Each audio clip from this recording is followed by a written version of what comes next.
What is going on, everybody? Welcome back to the channel. We are back with AEW Unrivaled Series 13 once again, and this time we have Danhausen, Wardlow, and Darby Allin. So let's get right on into it. Alright, so we're going to start off this review with everybody's favorite Danhausen. I don't even know. Never mind.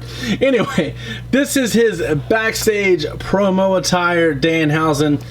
We have all seen the pictures of it online, and people have issues with it, but I'm getting ahead of myself. Let's get into the accessories real quick. Danhausen comes with an alternate, I'm gonna call it, I don't even know what to call this expression compared to, and they look pretty close to me. Anyway, he comes with this head as well. We got that in his ringside exclusive, and he comes with two curse hands. We've seen these with the ringside exclusive as well. He comes with the two opened up hands that we see here on the figure, and this facial expression. Now, I know a lot of people were complaining, why did we not get Danhausen in ring gear in the main line? We just didn't know the ringside exclusive was coming at the time or was coming before this one. But this is him backstage in his little tunic, and it is what it is. It is a backstage version. You can kind of hide him in your setups like Waldo. Like, where's Waldo? And play it with Danhausen. But, I mean, the figure is alright. I do love more backstage stuff. I just didn't really need a backstage Danhausen. You kind of put Danhausen in any look, and it would kind of make sense. But after having the ringside exclusive in hand, I don't think this one holds a candle to, like, compared to it. Let me get the ringside exclusive. I just think this figure is leaps and bounds better in, like, every single way. The tattoo detail, the tights are better. Everything about it is better. We'll go ahead and just put this Danhausen in the back here, but I don't really care for the Series 13 Danhausen. It's definitely not my favorite by any means. And it just comes with two sets of hands. Let's get into Wardlow. Now, once you have one Wardlow figure, you have them all, except this time we finally got a brand new head sculpt. Let's go ahead and get this oversized TNT title out of here. Once again, Wardlow is still just a little too pale. I don't think they changed the sculpt on this at all, but like, he looks more ripped. Maybe I'm tripping. Maybe I am tripping. We might have to grab a Wardlow to compare. Yeah, we might have to grab a Wardlow to compare. But I do love this gear. Ever since I saw this gear, I wanted a custom of it. It is the red singlet with the dark red filigree all in there. You have the logos on both sides in black and white. This one says Wardlow in the back. This one's a lot more legible than his other ones have been, I have noticed. It has the correct fade going on, has the bun up there. It's a pretty solid figure, pretty good range of motion, which is, you know, hard to say for an AEW figure sometimes. Unless it's like the Rey Fenix or Sammy Guevara bodies. But I'm digging this a lot. I would show you the TNT title, but I'm sure we all have one at this point. But let's get into that new head scan for Wardlow, which I like and don't. Well, no, Wardlow comes with two fisted hands, so I forgot to mention those. So he can punch everybody he wants around the building. He comes with this alternate head.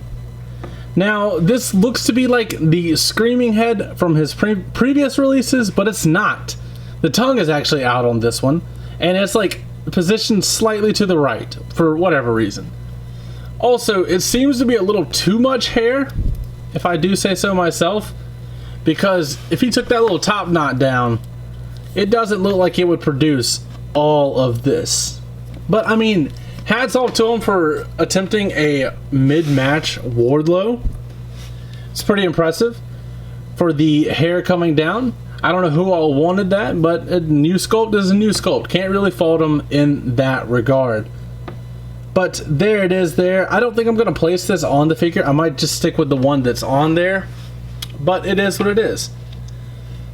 And speaking of new head sculpts, let's get into Darby Allin. This is our first time getting a new Darby Allin head sculpt, if I remember correctly. I could be wrong. I really could be wrong. But we get this nice screaming head here, and it has a newer hair mold as well. This one has like more of the spiked hair. This one has like more of the kind of, it's a little more organized. but it's still the same hairstyle.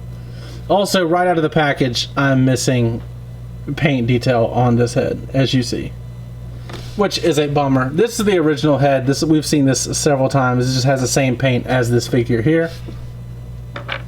Definitely will be using the screaming head for Darby. Darby comes with the jacket that we have seen with him a million times at this point. Once you've seen it, you've seen it all.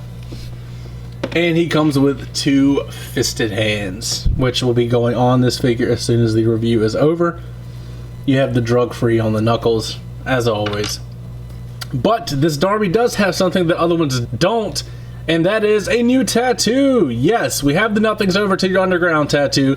We have the arm tattoo. We have the drug-free. We have Relentless.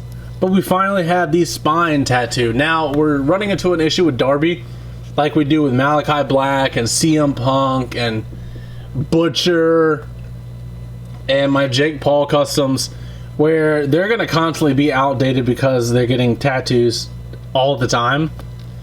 But we do have the new tattoo on Darby. It's the same lower body, a little bit of paint difference on the boots here. Instead of a solid line, it's like a hash mark line, but nothing too different there.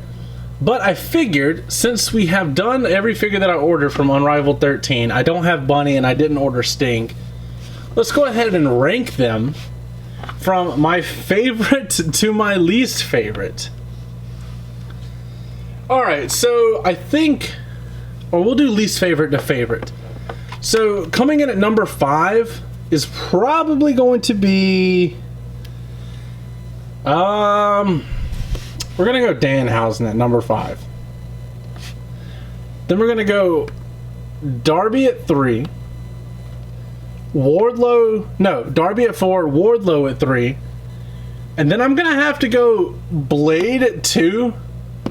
And shockingly enough, we're putting Butcher at number 1 in the set. And I know people are already fuming at the idea of Butcher being at the top spot, but I personally have wanted this figure for so long.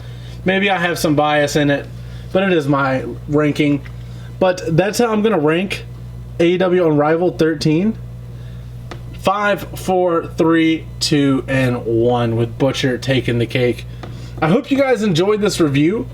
I'm not doing set reviews as much as I used to with the AEW figures, just because I'm not as much of a fan of their figure product as I was in the past, especially when we're getting re-releases like Darby and Wardlow with minor little tinkerings to them to make them better or equal.